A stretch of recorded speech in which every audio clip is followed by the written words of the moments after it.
क्या आप मैथ्स में अपने 6 मार्क्स पक्का करना चाहते हैं? चाहते हैं कि आपको ये 6 मार्क्स आपसे कोई छीन न सके।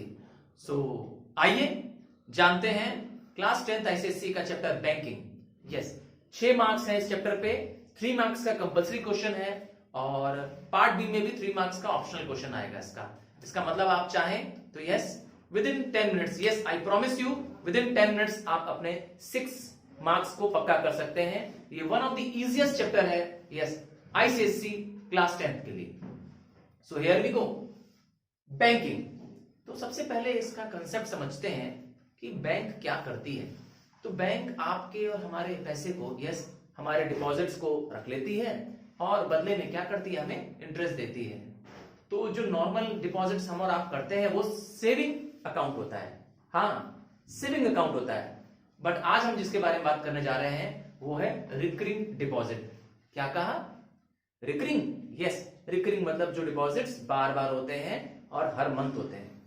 चलो एक एग्जांपल से समझाते हैं रिकरिंग डिपॉजिट के बारे में। लेट्स से एक हाउसवाइफ के पास हर महीने यस 1000 बचता है। हर महीने वो हाउसवाइफ क्या करती है, 1000 सेव कर लेती है। अब वो क्या कर लेती है, रिकरिंग डिपॉजिट अकाउंट खोल लेती है ना। रिकरिंग डिपॉजिट अकाउंट खोल लेती है। इसमें क्या होगा, हर महीने यस एक फिक्स डेट को उनको सेम अमाउंट जमा करना पड़ेगा। हाँ, जैसे मैंने एग्जांपल दिया 1000, तो लेट्स से इस महीने को 5000 जमा किया, 1000 जमा किया। अगले महीने फिर सेम डेट को 1000 जमा कर दिया। उसके अगले महीने करेक्ट 1000। ऐसा कब तक करना है? यस, ये टर्म आपको डिसाइड करना है। यस, टर्म आपको डिसाइड करना है। वो 1 साल भी हो सकता है, 2 साल भी हो सकता है, 5 साल भी हो सकता है और बड़ा भी पीरियड हो सकता है। यस, पर ध्यान दिएगा कि रिकरिंग डिपॉजिट क्योंकि मंथली बेसिस पे होता है तो टाइम जो होना चाहिए, यस टाइम जो होना चाहिए नंबर ऑफ मंथ्स में कन्वर्ट हो जाना चाहिए। ठीक सुना, टाइम जो होना चाहिए वो नंबर ऑफ मंथ्स में होना चाहिए।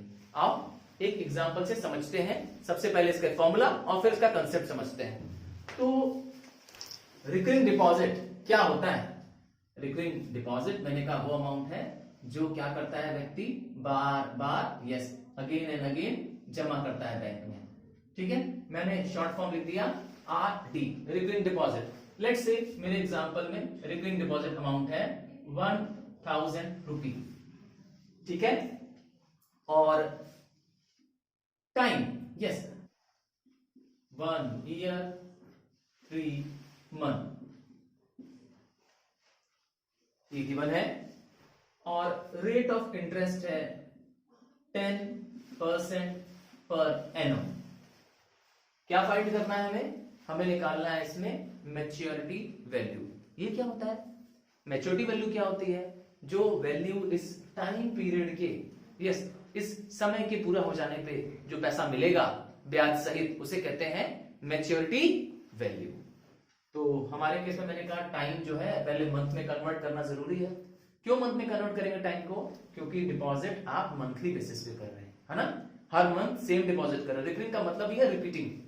तो 1 ईयर मतलब 12 मंथ्स ये हो गए plus 3, so 12 plus 3, so your time becomes 15 months. आपको टाइम को n से रिप्रेजेंट करना है। क्या रिप्रेजेंट करेंगे आप? n, है ना। सिंबल के रूप में आप क्या यूज करेंगे? n। आइए स्टेप बाय स्टेप आपको समझाते हैं। याद रखिएगा ये 3 स्टेप आपने ध्यान दे दिए। आई प्रॉमिस यू 3 स्टेप अगर आपने कर लिए तो आपको 6 नंबर पाने से कोई रोक नहीं सकता है। श्योर, आप चेक करके देखते हैं। पहला फॉर्मूला जो हमें लगाना है वो है प्रिंसिपल। प्रिंसिपल का सिंबल मैंने P लिखा।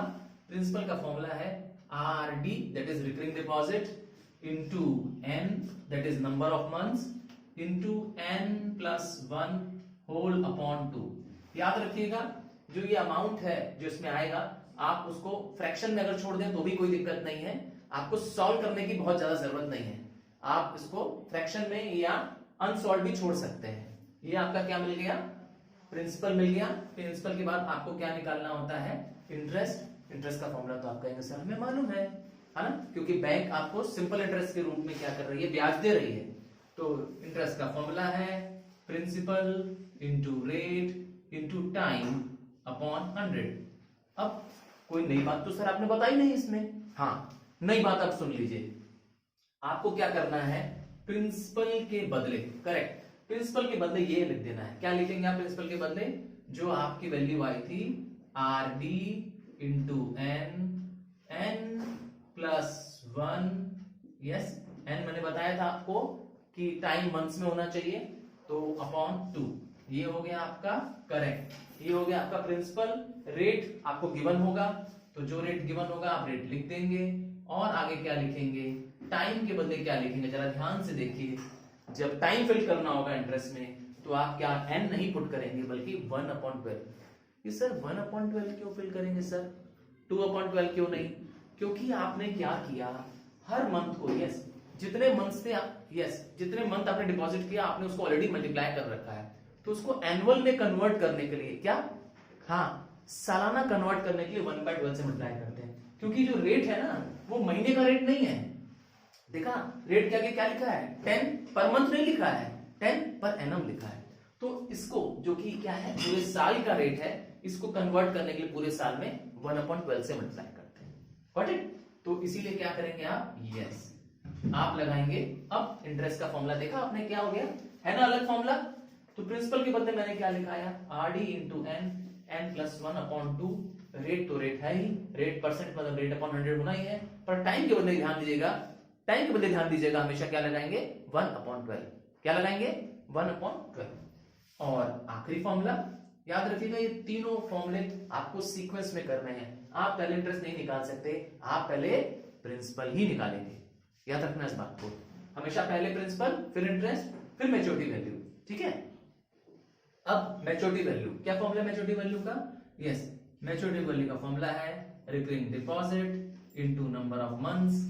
ये तो वो मूल रुपया है जो हमने दिया होगा, यस, मूल मतलब होता है ओरिजिनल अमाउंट जो मैंने जमा किया था। अगर मैंने 1000 पर मंथ जमा किया है तो 1000 इंटू नंबर ऑफ मंथ्स, ये तो मेरा, यस, प्रिंसिपल अमाउंट है, मेन अमाउंट है जो मैंने जमा किया था, प्लस इंटरेस्ट। इंटरेस्ट याद होगा, आई से निकल गया होगा आपका इंटरेस्ट प्लस इंटरेस्ट, ये क्या आ जाएगी आपकी करेक्ट मैच्योरिटी वैल्यू। क्या इसको अप्लाई किया जाए, आइए इसको अब अप्लाई करते हैं आपके सामने। स्टार्ट करते हैं। सबसे पहले आपने फॉर्मूला देख लिया, ठीक है। अब हम सबसे पहले क्या करेंगे, यस, 1 बाय 1 आपके सामने इसको अप्लाई करते हैं। फॉर्मूले को नोट डाउन कर लीजिए एक जगह, यस, और इस फॉर्मूले की मदद से आप सारे चैप्टर को, यस, पूरे चैप्टर को, फुल चैप्टर को इसी फॉर्मूले से सॉल्व कर सकते हैं। आई प्रॉमिस यू, नहीं आने पर आप मुझे क्या कर सकते हैं, मैसेज कर सकते हैं, डायरेक्ट मैसेज कर सकते हैं, व्हाट्सएप नंबर देख सकते हैं मेरा। और हाँ, हमारे सुपर स्टार्स ग्रुप को, यस, क्लास 10 का एक स्पेशल ग्रुप मैंने बनाया है, आईसीएससी क्लास 10 का, क्या नाम है उसका, सुपर स्टार्स। आप चाहें तो मेरे फेसबुक पे भी, यस, मैंने स्पेशली एक डेडिकेटेड ग्रुप बनाया है, सुपर स्टार्स आईसीएससी क्लास 10, हाँ, सुपर स्टार्स आईसीएससी क्लास 10। आप चाहें तो उसमें से भी सारे नोट्स, सारे वीडियोस, सारे लिंक्स कॉपी कर सकते हैं, यस, उसमें दिए सारे डिस्क्रिप्शंस को आप देख सकते हैं, लेसन एक्सप्लेनेशंस, नोट्स भी सारे उसमें रहेंगे अवेलेबल। तो please do join it, yes, Facebook और इंस्टाग्राम दोनों ही। आइए देखते हैं प्रिंसिपल कैसे निकालते हैं।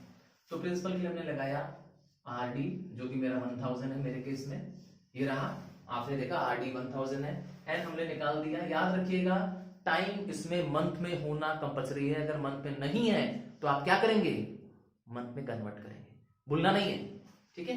तो टाइम हो गया 15, क्यों 15, क्योंकि n हो गया 15 और n plus 1 that is 15 plus 1, so it gives you 16/2। क्या करना है, मैंने क्या कहा था, आप इसको मल्टीप्लाई ना करें, सॉल्व ना करें, फ्रैक्शन में ही छोड़ना चाहे तो छोड़ सकते हैं। जैसे मुझे लग रहा है कि इसको थोड़ा सिंप्लीफाई कर सकते हैं, सो वैल्यू आ जाएगी 1000 इंटू 15 इंटू 8। यस, आप यही वैल्यू जो कि आपकी प्रिंसिपल आ गया है वो यहाँ पुट कर सकते हैं इसके बदले, है ना। आपका 2 सिंप्लीफाई हो गया है, ये पूरा सिंप्लीफाई हो गया है। अब आप इसके बदले लिख सकते हैं क्या, देखिए, अब आप इसके बदले लिख सकते हैं, यस, 1000 इंटू 15 इंटू 8, है ना। 16/2 आपने, यस, 16/2 आपने सिंप्लीफाई कर दिया, तो ये अपॉन 2 भी चला गया।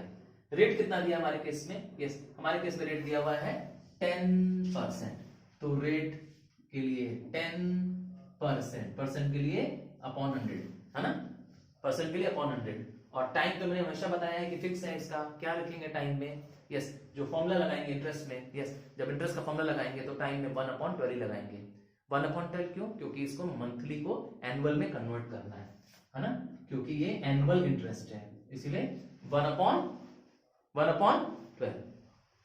कर देते हैं, ये 2 जीरो यहां से कैंसिल आउट हो गए देखिए, और 6 2 जा, रादर ऐसा कर देते हैं, इसको काट देते हैं, 3 4 जा, 3 5 जा, एंड इट इज 4 1 जा एंड 4 2 जा।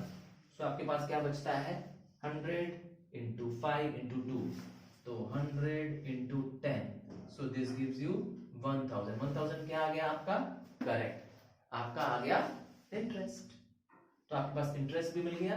अब आपको निकालना है कि यस 1000 हर महीने जमा करने पर 15 महीने बाद क्या वैल्यू मिलेगी। 15 महीने बाद जो अमाउंट मिलेगा उसे कहेंगे यस, उसे कहेंगे मैच्योरिटी वैल्यू। तो हमें निकालनी है इसमें क्या मैच्योरिटी वैल्यू। तो मैच्योरिटी वैल्यू के लिए क्या करेंगे, हमारा रिकरिंग डिपॉजिट है 1000, नंबर ऑफ मंथ्स है n 15 और प्लस हमारा इंटरेस्ट, हमने इंटरेस्ट अभी जस्ट निकाला, इंटरेस्ट हमारा आया 1000। सो 15,000 है ना, जो मेरा मूलधन है, यस जो मेरी प्रिंसिपल अमाउंट है ना, वो 15,000 है जो मैंने जमा किया था, प्लस 1,000 ब्याज मिल गया। तो इसका मतलब मैच्योरिटी में मुझे कितना मिलेगा, मैच्योरिटी पे 16,000 मिलेगा। क्लियर है, बस क्वेश्चन वही है, इसमें रेट ऑफ इंटरेस्ट मैंने मिसिंग कर दिया। ठीक है, टाइम दे दिया है 15 मंथ्स, मैंने कहा टाइम को आप क्या करेंगे नंबर ऑफ मंथ्स में कन्वर्ट करेंगे। तो जब नंबर ऑफ मंथ्स में कन्वर्ट करेंगे तो n से रिप्रेजेंट करेंगे, किससे n से। याद रखिएगा टाइम मंथ में ही होना चाहिए, अगर एनुअल है ईयर में है तो आप इसको क्या करिए 12 से मल्टीप्लाई करके मंथ में कन्वर्ट भी कर दीजिएगा। और हमें मिसिंग फिगर क्या दे दिया है इस बार क्वेश्चन कह रहा है कि रेट ऑफ इंटरेस्ट नहीं है, आपको रेट ऑफ इंटरेस्ट निकालना है, और गिवन में क्या दे दिया है मैच्योरिटी वैल्यू दे दिया है 16,000। आइए स्टार्ट करते हैं। मैं बार बार आपको कह रहा हूं कि आप जब भी करेंगे इस चैप्टर को तो एक सीक्वेंस में करेंगे, क्या एक सीक्वेंस में करेंगे, एक सीरीज में करेंगे। सबसे पहले आप प्रिंसिपल निकालेंगे, उसके बाद इंटरेस्ट का फॉर्मूला लगाएंगे और तीसरा लगाएंगे मैच्योरिटी वैल्यू का। याद रखिएगा जब आप ये तीनों को सीक्वेंस में करेंगे ऑटोमेटिक आपका आंसर आ जाएगा। चलिए देखते हैं, सबसे पहले लगाते हैं प्रिंसिपल। तो प्रिंसिपल का फॉर्मूला भी बताया था, क्या लगाएंगे RD इंटू एन, ब्रैकेट में n प्लस 1/2 है ना। आइए पुट करते हैं, RD recurring deposit 1000 into n है मेरे पास 15 into n plus 1 16/2, so this gives you 15 into 8 into 1000। आ गए, मल्टीप्लाई कर भी सकते हैं यहाँ पर, मैंने कहा कोई जरूरत नहीं है क्योंकि आपको मालूम है कि आगे प्रिंसिपल को फर्दर सिंप्लीफाई करना है ना, इंटरेस्ट में कन्वर्ट करेंगे तो इसीलिए मल्टीप्लाई करके आप टाइम क्यों अपनी एनर्जी वेस्ट करें। अभी आप इतने पे छोड़ सकते हैं है ना, अगर कभी कभी ये 2 से फ्रैक्शन न कटे तो भी आप क्या करिए उसको छोड़ दिया करिए। ठीक है, अब आगे लगाना है कि आपके पास इंटरेस्ट, इंटरेस्ट का फॉर्मूला क्या बताया था, जो ये प्रिंसिपल आ गया है प्रिंसिपल यस इंटू रेट, जो कि मेरे पास मिसिंग है, रेट के बदले मैंने क्या लगा दिया R into time. Time fix है, मैंने कहा जब भी आप सिंपल इंटरेस्ट का फॉर्मूला लगाएंगे इसमें तो उसका टाइम हमेशा क्या रखेंगे, टाइम क्या रखोगे, हाँ 1/12। ठीक है, टाइम जब इंटरेस्ट निकालना है तो आप 1/12 करोगे। 1/12 इसलिए करोगे क्योंकि टाइम को क्या करना है एनुअल में कन्वर्ट करना है, क्योंकि रेट एनुअल के बेसिस पे दिया हुआ है। ठीक है, रेट में क्योंकि पर एनम होता है इसीलिए। अब आप क्या करेंगे, रेट परसेंट है तो रेट के लिए क्या लगेगा, यस रेट अपॉन 100 लगेगा। ठीक, अब आपके पास क्या है, इंटरेस्ट भी सॉल्व हो जाएगा, आपका हो जाएगा सॉल्व। ये रहा 100 से 1000 कैंसिल हो गया, और ये रहा 4 3 जा, 4 2 जा, 3 1 जा एंड 3 5 जा। आपके पास बचा 5 2 जा 10 और 0, 10 10 जा 100, ये भी 10 है ना, तो आपके पास आ गया 100R। क्या आ गया आपके पास, यस आपके पास इंटरेस्ट आ गया किसमें, R के टर्म्स में आ गया, क्योंकि रेट ऑफ इंटरेस्ट इसमें मिसिंग है ना। आपने रेट को क्या कर लिया है R ही पुट कर दिया था। अब क्या 2 स्टेप हो गए कि नहीं हो गए, कौन से 2 स्टेप हो गए, कौन से 2 स्टेप हो गए, पहले प्रिंसिपल निकाला आपने, अब क्या निकाला इंटरेस्ट, और अब थर्ड स्टेप करने जा रहे हैं मैच्योरिटी वैल्यू। ठीक है, और मैच्योरिटी वैल्यू में पुट करते हैं। मैच्योरिटी वैल्यू का फॉर्मूला है RD into 100, sorry RD into n plus I, यही फॉर्मूला बताया था। आइए पुट करते हैं, रिकरिंग डिपॉजिट हमारे पास कितना है 1000 into n, number of months हो गए 15। अभी हम लोग ने जस्ट इंटरेस्ट निकाला, क्या इंटरेस्ट निकाला था हम लोग ने, यस 100R। अब मैच्योरिटी वैल्यू क्वेश्चन में गिवन है, यस आप जानते हैं मैच्योरिटी वैल्यू क्वेश्चन में इस पहले में दी थी, कितनी थी मैच्योरिटी वैल्यू 16,000। सिंपल है, अब R निकल आएगा नहीं, डाउट है? आओ आगे भी सॉल्व करते हैं। यहाँ पे बन जाएगा 15 इंटू 1000 क्या हो जाएगा 15,000। 15,000 को यहाँ शिफ्ट कर देंगे, सो 16,000 माइनस 15,000 है ना, ये प्लस है, इधर आएगा तो माइनस हो जाएगा, क्या बचेगा आपके पास 1000 बचेगा, और यहाँ पे क्या बचा हुआ है 100 आर, 100 को क्रॉस कर देंगे, क्या आ जाएगी आर की वैल्यू, यस आर की वैल्यू आ जाएगी 10% पर एनम। याद रखिएगा ये परसेंट पर एनम लिखना बहुत जरूरी है। आप जब प्रिंसिपल लिखते हैं या इंटरेस्ट लिखते हैं, मैच्योरिटी वैल्यू लिखते हैं, तो आगे रुपीस लगाना बहुत जरूरी है। यस यूनिट लगाना बहुत जरूरी होता है, यूनिट पे मार्क्स कटता है, इस बात का ध्यान देना है। एक बार और देखते हैं कि आपको रिकरिंग डिपॉजिट दिया हुआ है, कितना है 1000 है। याद रखिएगा रिकरिंग डिपॉजिट वो डिपॉजिट होता है जिसको हर मंथ, यस हर मंथ आप बार बार डिपॉजिट करते हैं, इसीलिए इसका नाम रखा गया है RD, शॉर्ट फॉर्म मैंने लिखा है रिकरिंग डिपॉजिट। और मैच्योरिटी वैल्यू कितनी मिल रही है, यस टाइम पूरा होने के बाद मैच्योरिटी वैल्यू मिल रही है 16,000। यस ये वही एग्जांपल है, बस मैं क्या कर रहा हूं वैल्यूज को कैसे फाउंड करेंगे, यस कैसे वैल्यूज निकालेंगे, अगर टाइम मिसिंग हो तो कैसे निकालेंगे, रेट मिसिंग हो तो कैसे निकालेंगे, यही प्रोसेस चल रहा है। तो अभी हमारे केस में रेट दिया हुआ है ना, रेट ऑफ इंटरेस्ट दे दिया है 10% पर एनम। आपको मिसिंग फिगर क्या है, यस टाइम ड्यूरेशन मिसिंग है, यस कितने मंथ बाद ये मैच्योरिटी वैल्यू 16,000 मिलेगी। तो मैंने बताया आपको क्या करना है, स्टेप्स फॉलो करने हैं। सबसे पहले आपको क्या निकालना है, प्रिंसिपल निकालना है, दूसरा स्टेप है इंटरेस्ट निकालना है, और तीसरा और आखिरी स्टेप है मैच्योरिटी वैल्यू। याद रखिएगा मिसिंग फिगर जो है हमारा n है, मतलब नंबर ऑफ मंथ्स है, पर टाइम, यस जब आप इंटरेस्ट के फॉर्मूले में टाइम पुट करेंगे तो 1/12 ही पुट करेंगे। ध्यान रखेंगे इस बात का, क्यों 1/12, क्योंकि एनुअल रेट ऑफ इंटरेस्ट दिया हुआ है। आइए स्टार्ट करते हैं। तो प्रिंसिपल का फॉर्मूला है RD जो कि मेरे केस में है 1000 इंटू n जो कि मुझे नहीं मालूम है, इसीलिए n को लेट n भी n कर दिया, और n प्लस 1 होल अपॉन 2, 2 1 जा 2 5 जा 0 जा, यस तो आपके पास प्रिंसिपल आ गया 500n प्लस 1 हो गया प्रिंसिपल आपके पास। प्रिंसिपल के बाद क्या निकालना होता है आपके पास, यस प्रिंसिपल के बाद इंटरेस्ट। तो इंटरेस्ट का फॉर्मूला क्या था, प्रिंसिपल जो कि मेरे पास आ चुका है 500 n प्लस 1, ये रहा मेरा प्रिंसिपल, इंटू रेट गिवन है 10% है ना, रेट है 10% आपके पास गिवन में, और टाइम मैंने हमेशा बताया है कि जब भी आप टाइम इंटरेस्ट के फॉर्मूले पुट करेंगे, क्योंकि ये सिंपल इंटरेस्ट है, एनुअल इंटरेस्ट होता है, इसलिए टाइम 1/12 होगा, क्योंकि ये मंथ को एनुअल में, यस ईयर में कन्वर्ट कर रहा है, इसीलिए 1/12। ठीक है, अब आप इसको सिंप्लीफाई कर सकते हैं। सिंप्लीफाई होने में मुझे दिख रहा है, यस सिंप्लीफाई होने में मुझे दिख रहा है कि ये 2 0 मैंने यहां सिंप्लीफाई कर दिया, 12 2 6 जा 2 25 जा, फ्रैक्शन में बच जाए तो टेंशन मत लीजिए, आप फ्रैक्शन में ही उसको छोड़ दीजिएगा। ठीक है, तो हमारे पास आ गया 25 n प्लस 1 ऊपर आ गया, और नीचे आ गया अपॉन 6। आपके पास इंटरेस्ट भी आ गया। आपने 2 स्टेप फॉलो कर लिया, 2 स्टेप निकल गया, पहले निकाला प्रिंसिपल, दूसरा स्टेप निकाला आपने इंटरेस्ट। अब तीसरा स्टेप क्या है, मैच्योरिटी वैल्यू। अपने आप ही आपकी मिसिंग वैल्यू आ जाएगी। मैच्योरिटी वैल्यू का फॉर्मूला होता है RD into n plus interest, याद है ना, अर्थात जितना आपने पैसा जमा किया है अब तक वो टोटल अमाउंट प्लस ब्याज, यही होता है ना।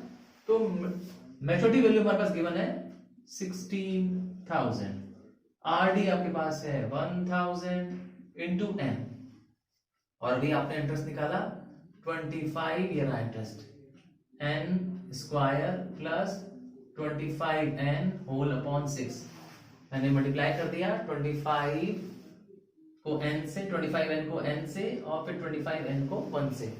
आगे आपके पास अब क्या ऑप्शन बचा, अब आप इन दोनों फ्रैक्शंस का एलसीएम ले लेंगे, है ना, एलसीएम हो जाएगा 6, सो यहाँ पे हो जाएगा 6000n plus 25n square plus 25n, और यहाँ पर ये 6 ऊपर क्रॉस मल्टीप्लाई हो जाएगा, है ना अगले स्टेप में। तो 16,000 पहले ही है, 6 से मल्टीप्लाई हो जाएगा, 16 6 96, तो आपके पास आ जाएगा यहाँ पर 96,000 इज इक्वल टू 6000n और 25n क्या दोनों सेम वेरिएबल है? दोनों में n है कि नहीं वेरिएबल? तो आपस में प्लस भी हो सकते हैं और माइनस भी हो सकते हैं। हमारे केस में क्या साइन है? प्लस साइन है, तो हम क्या करेंगे? करेक्ट, हम प्लस कर देंगे, तो आ जाएगा 6025n लिख सकते हैं 6025n और लास्ट में बचा है हमारे पास 25n स्क्वायर। मुझे दिख रहा है कि ये सारी वैल्यूज फर्दर सिंप्लीफाइड हो सकती हैं, है ना? ये सारी वैल्यूज लग रहा है 25 के मल्टीपल में आ रही हैं, आ रही हैं। चलिए करते हैं 5 5 जा 5 1 जा 5 2 जा एंड 5 5 जा, ठीक। और ये सॉल्व हो रहा है 5 1 जा 5 9 जा 5 2 जा 0 जा 0 जा। अभी और सिंप्लीफाई हो रहा है 5 1 जा 5 2 जा 5 4 जा 5 1 जा, है ना? देखिए ध्यान से। और यहां पर आ जाएगा 5 3 जा 15 5 8 जा 5 4 जा 0 जा। सो आप देखिए आपके ये सारी वैल्यूज सिंप्लीफाई होकर के आ गई हैं। यहां लिखता हूं, देखिए ध्यान से, है ना? आपके पास वैल्यू आ गई है यहाँ पर 3840 इज इक्वल टू, है ना, 241 प्लस 6n नहीं प्लस n स्क्वायर, यहाँ 241n है, 241n है। अब क्या करेंगे आप? इसको क्वाड्रेटिक इक्वेशन की तरह कर सकते हैं, है ना? आप पुट कर देंगे n स्क्वायर प्लस 241n और ये इधर आ जाएगा, तो माइनस 3840 इज इक्वल टू 0। ऐसा कर सकते हैं। अब इसको ब्रेक डाउन करना है। क्या करना है? 3840 को ब्रेक डाउन करना। ब्रेक करने के लिए हमने क्या किया? ये रहा, है ना? यहाँ हमने देखा कि 2 2 जा 4 4 2 जा 8 8 2 जा 16 16 2 जा 32 32 जा 64 64 2 जा 128 128 2 जा 256 256 माइनस 15 कर देंगे तो यस 241 आ जाएगा। अगर आपको ऐसे कॉम्प्लिकेट लग रहा है, अगर आपको लगता है कि इस तरह से मिड टर्म आप ब्रेक करने में दिक्कत हो रही है, तो आप क्या कर सकते हैं? श्रीधर-चार्य फॉर्मूला भी लगा सकते हैं क्वाड्रेटिक इक्वेशन में। यस, क्वाड्रेटिक इक्वेशन फॉर्मूला जिसे हम लोग कहते हैं quadratic equation formula, Shridharacharya formula, वो लगा सकते हैं। Minus B plus minus B square minus 4ac upon 2a। आप ये फॉर्मूला भी यूज कर सकते हैं। a इसमें 1 है, b इसमें 241 है और c इसमें माइनस 3840 है। आइए हमने इसको ब्रेक कर दिया है, तो हमने ब्रेक किया इस तरीके से। ये जो वैल्यू आई 256 और नीचे आया 15। अगर आप इसको माइनस करेंगे, ये देखिए नीचे बचा 15, तो आप क्या आ जाएगा? 241 हो जाएगा। अब आप लिखेंगे plus 256n minus 15n minus 3840। Yes, अब ये क्या हो जाएगा? पेयरिंग कर सकते हैं। n दिख रहा है आपको? n प्लस 256 और यहाँ पर 15 कॉमन है दोनों में, क्योंकि 15 के टेबल में आ जाएगा। सो n प्लस 256, आपके पास दो वैल्यू आ रही है, एक n माइनस 15 आ रही है और एक n प्लस 256 आ रही है। आपको देखना है कि number of months, yes, month कभी माइनस में नहीं हो सकते हैं। जब आप इसको पुट करेंगे n minus 15 is equal to 0, तो आपका n आ जाएगा 15, पर आप इसको पुट करेंगे n plus 256 is equal to 0, तो n is equal to minus 256 आएगा। और माइनस में मंथ होते हैं क्या? यस, नहीं होते हैं। तो आपका आंसर आ गया फाइनली 15 मंथ्स। तो अब आप कह सकते हैं कि यस, आपके 6 मंथ्स पक्के हैं। चलिए, अगर अच्छा लगा हो तो यस, चैनल को सब्सक्राइब किए अगर पहली बार देख रहे हैं, और अपने फ्रेंड्स को, क्लासमेट्स को भी शेयर करिए। So thank you, see you with another lecture, bye.